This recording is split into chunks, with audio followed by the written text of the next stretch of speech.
Pagbasa mula sa aklat ng Eksodo.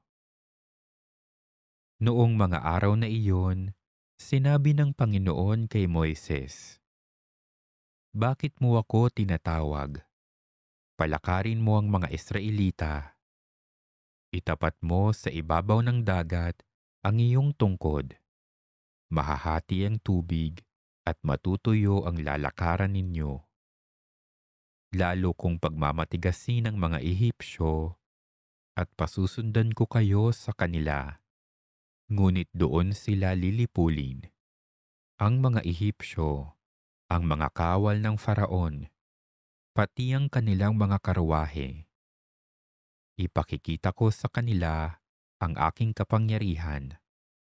Sa gayon, malalaman ng mga Ehipsyong iyan na ako ang Panginoon." Ang anghel ng Diyos na pumapatnubay sa paglalakbay ng mga Israelita ay nagpatihuli sa kanila. Gayon din ang haliging ulap. Ang ulap ay lumagay sa pagitan ng mga Israelita at ng mga Ehipsyo at lumatag ang kadiliman.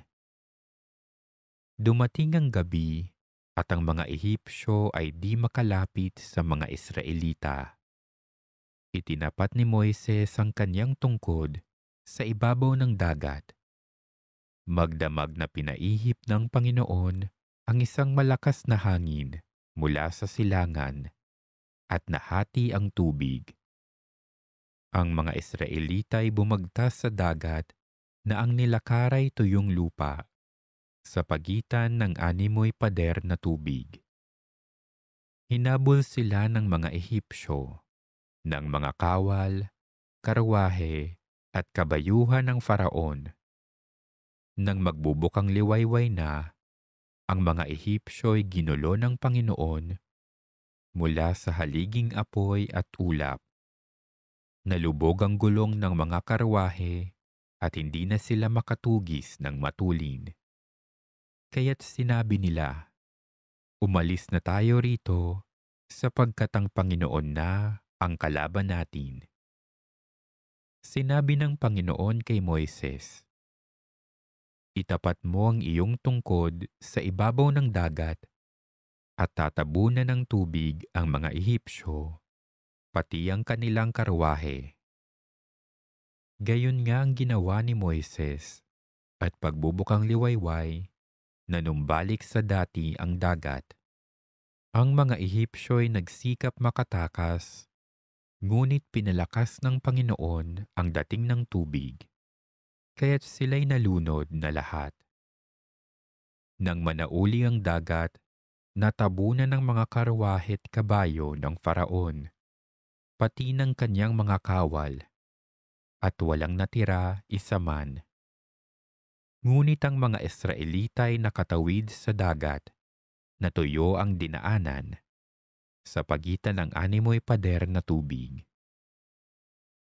Nang araw na yaon, ang mga Israelita ay iniligtas ng Panginoon sa mga Ehipsyo. Nakita nila ang bangkay ng mga Ehipsyo, nagkalat sa baybay dagat. Dahil sa kapangyarihang ipinakita ng Panginoon laban sa mga Ehipsyo, nagkaroon sila ng takot sa Kanya at sumampalataya sila sa Kanya at sa alagad niyang si Moises. Ito ang inawit ni Moises at ng mga Israelita para sa Panginoon. Ang Panginooy atin ngayong awitan sa Kanyang kinamtang dakilang tagumpay. Ang mga kabayo't kawal ng kaaway sa pusod ng dagat, lahat natabunan.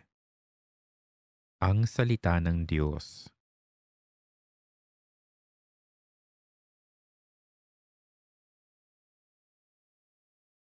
Poon ay ating awitan sa kinamtan niyang tagumpay.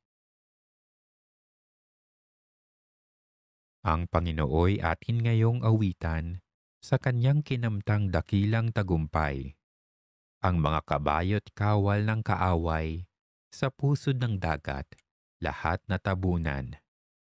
Ako'y pinalakas niya at pinatatag. Siyang sa akin nagkupkop, nag-ingat, Diyos ng magulang ko, aking manliligtas. Poon ay ating awitan sa kinamtan niyang tagumpay. Siya'y mandirigma na walang kapantay. Panginooy kanyang pangalan. Nang ang mga kawal ng Faraon sa dagat ng mga tambo ay mangagsilusong, ang lahat ng ito ay kanyang nilunod, pati na sa sakyay kanyang pinalubog. Poon ay ating awitan sa kinamtan niyang tagumpay. Sila'y natabunan ng alon ng dagat, tulad nila'y batong lumubog kaagad. Ang mga bisig mo ay walang katulad, wala ngang katulad, walang kasinlakas. Sa isang hampas mo, kaaway nangalat, nangagdurog man din sa iyong mga palad. Poon ay ating awitan sa kinamtan niyang tagumpay. Sila'y dadalhin mo sa pinili mong bundok, sa lugar na itinangi mo, para maging iyong lubos at sa santuaryong natayo ayon sa iyong loob.